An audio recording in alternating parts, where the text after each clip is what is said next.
Hi everyone, welcome back to my channel. This is Suzanne Jones with Love in Pieces. Thanks for joining me today. I want to share some of the work that I've done on the Paper Pumpkin by Stampin' Up! For the With Love and Gratitude kit that is out this month, September 2023. And if you've watched my channel before, you know that I am recovering from knee replacement surgery. So I'm not in my craft room. I'm actually on my couch. And all of my other videos I have had to hold with one hand and not be able to really work anything because I was holding the phone. But I've advanced a little bit and I've rigged up a tripod and hopefully it's going to work. We'll see how far this goes. But I'll actually be able to kind of show you a couple techniques that I was wanting to share today. So first of all, let's look at the paper pumpkin. Um, Actually, this kit comes with two different options. You can make cards, but they are smaller than an A2 size card, and really that A2 is what I make because it's mailable. I don't think these can be put in the mail. So I'm going to save all the pieces from the cards, and I'm going to use those to make some larger cards once I've kind of got an idea in my mind. Today I want to share what I did to make the treat bags. So this kit comes with enough supplies to make, I believe it is 8 of the small cards and 8 of the treat bags. And they would be gorgeous to put together. I just was trying to separate them, maybe get a little bit more out of the kit and spread things around.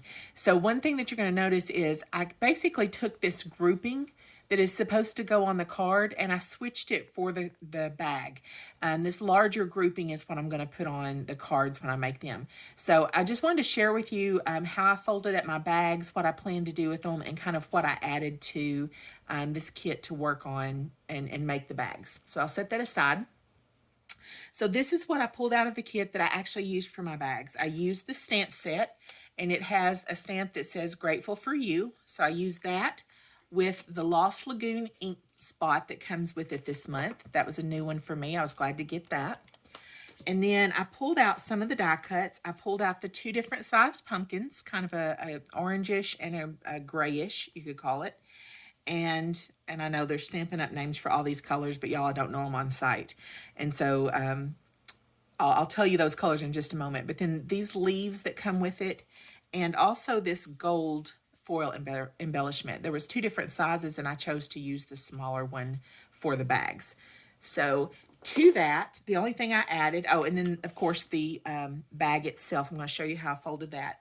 And then to that, I added, of course, scissors. I'm going to use some Velcro to close the bags. I think that's going to be good to make them reopenable. I'm going to add twine. I really like jute twine. Now, this is not a Stampin' Up! Product. I'm not really sure where it came from. It's in my craft room. I keep it in a little bucket so it won't run away from me. And I thought this was a good size to make a little bow for it. I'll show you that in a second. I also pulled out some wild wheat and some Lost Lagoon paper. Now, the colors that are in this kit this month are actually Copper Clay, Crumb Cake, Lost Lagoon, Mossy Meadow, Pebbled Path, and then of course the gold that's in the gold foiling. I pulled out some of those other colors and looked at them, and while they did kind of match, all of the colors in this kit, especially in the pumpkin and the leaves, tend to be kind of a muted, almost a marbly type color. So it's not really solid. And I actually liked the wild wheat a little bit better than I did any of the others. So I went with that. And I just literally, I'm showing you the wrong side of there. I just cut a couple banners and made just a little banner that I'm going to use to embellishment. I thought about stamping it, but I didn't like that quite as well as adding the embellishment to it. And so I did also, I don't think I pulled that out. I did use the smaller of the stampable sentiment tags that came with it. So this is what I wanted to share with you on working with the bags. So I've seen several people put these together, and I noticed that a lot of people kind of struggled with them. So I knew going in I needed to be careful and watch how I was folding.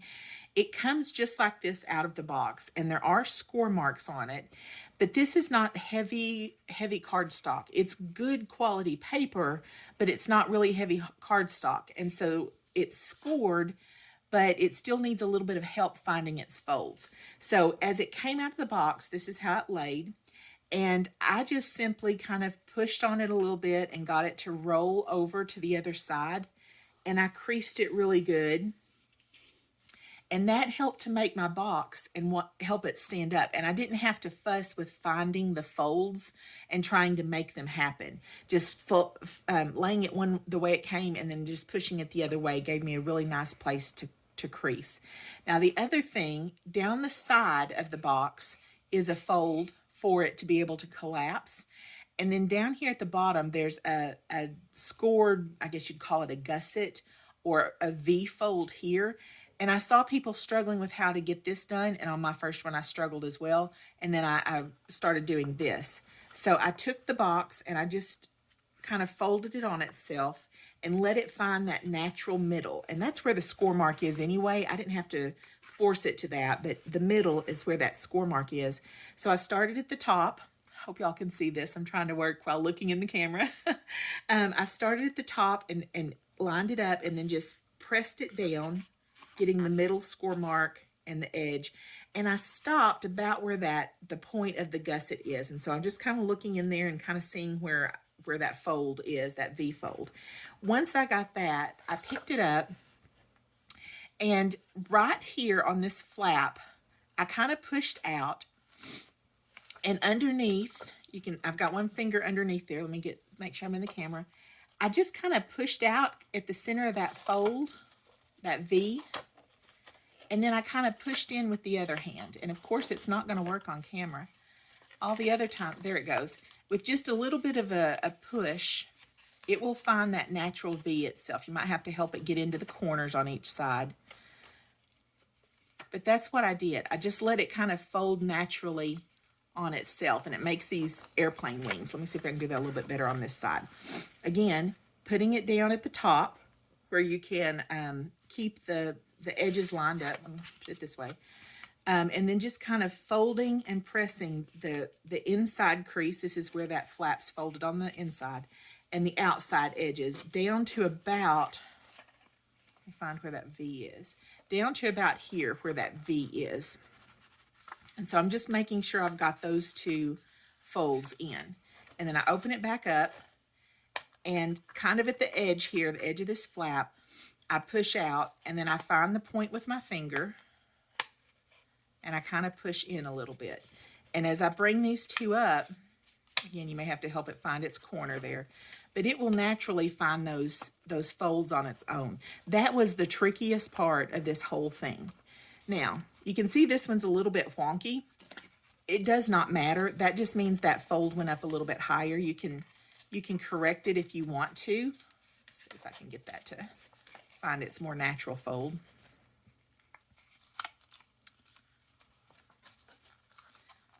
There we go. That's a little bit straighter. Okay. But this is really just helping it fold on itself. And so you won't pay attention to those once they're done. Okay. So that's how I folded this. While I've got it in this position, I went ahead and folded my flaps, and I just folded both directions that way. And then I folded it back this way, so both of them have their folds. Okay. Then I opened it back up. Oh, one more tip. While I've got it like this, this is the flap that folds over to close it. So this will be the front of my bag. On the back side, where these airplane wings kind of stick out, I did take it and just kind of make a little fold, start a little bitty pinch right there on the edge, right where that airplane wing sticks out, just on the back side. And the reason I did that is because now I'm going to take it, and right along that edge, I'm going to fold this part back. And so I'm watching my flaps, making sure they're not going to rip. And this one's going to give me problems because it folded funky. Don't fold that one funky, and then you won't have to deal with this. But I just folded it back flat. And what that's going to do is once this bottom is made, it's going to allow the back to fold backwards so it'll lay flat. So once you've got that done, that's when I folded in my sides. Fold this side in, nice and crisp. And let me see if I've not messed this up too bad. Fold this side in. nice and crisp. I may have to work on that one. That was the side that I got the gusset funny.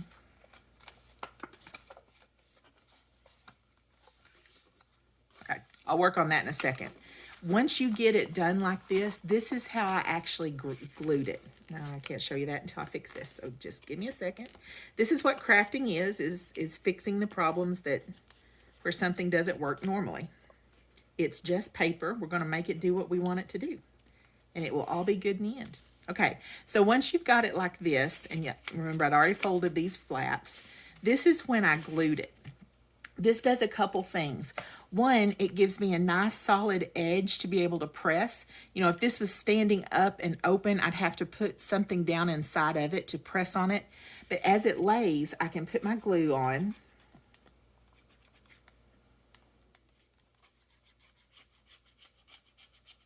Well,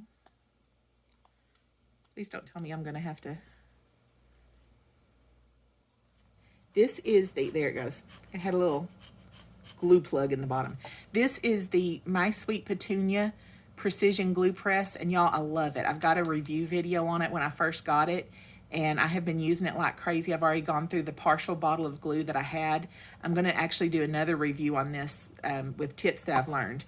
But anyway, I start gluing, and I don't glue straight to the edge because these edges are beveled, so they're not going to line up straight on the edge. I start in a little bit, and I don't go all the way to the edge. That's going to be fine. On each side. That's another reason this side was a little bit harder. This is the side where the seam is on the bag, so I was fighting a kind of a glue area over there as well. But anyway, I'm going to glue this up.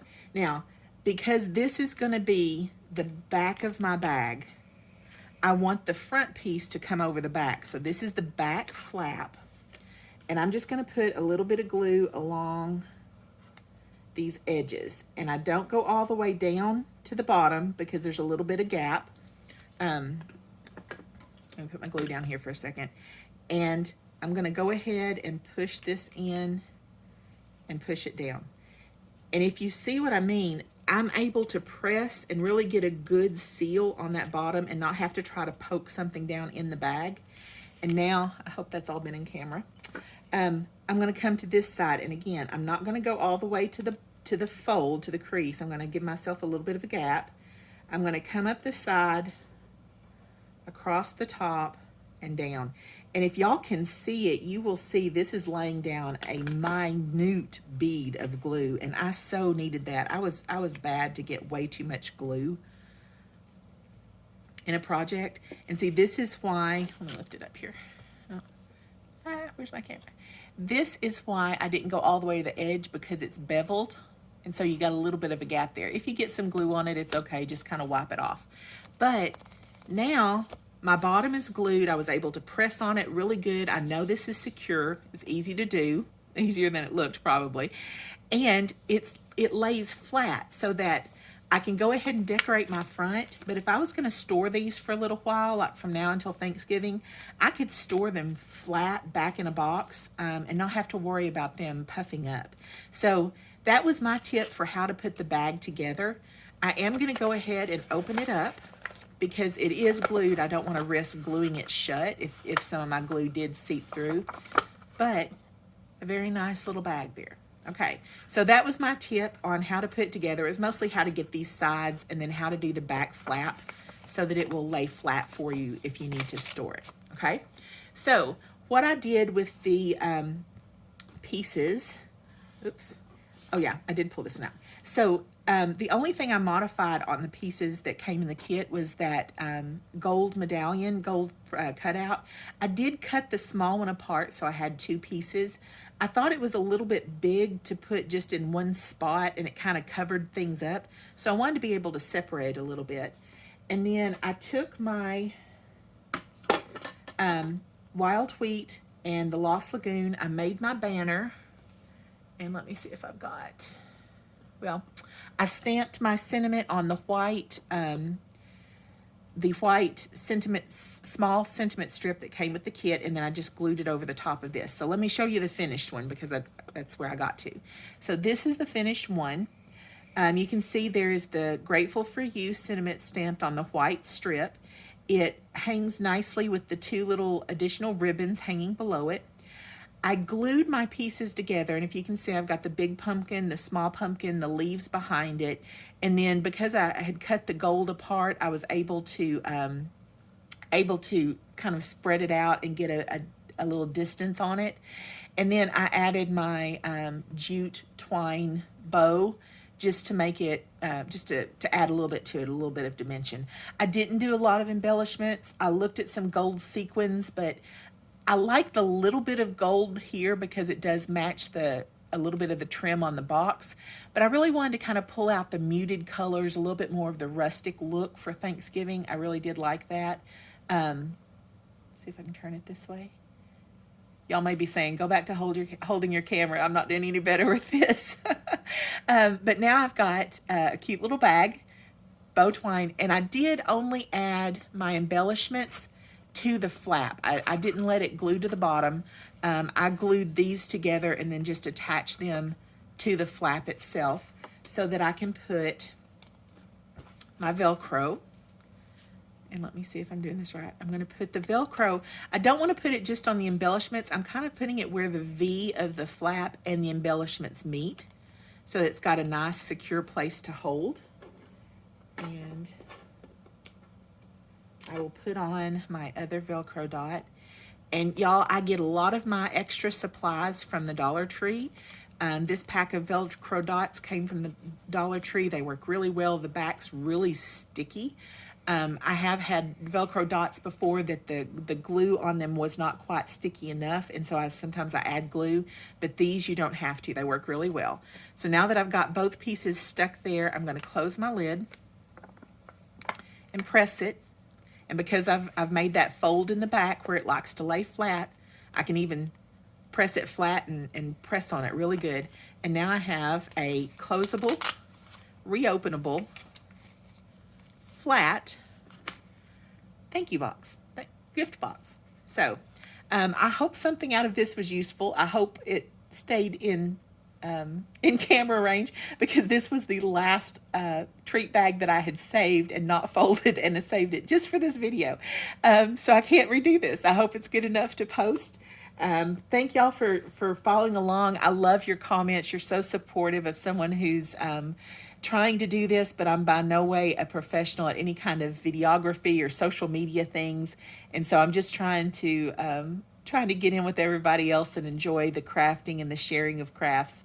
And y'all have been so sweet to play along with me in this. So I hope you have a great day. I hope you've enjoyed this. I hope you are able to get some crafting done and be nice to people. Take care.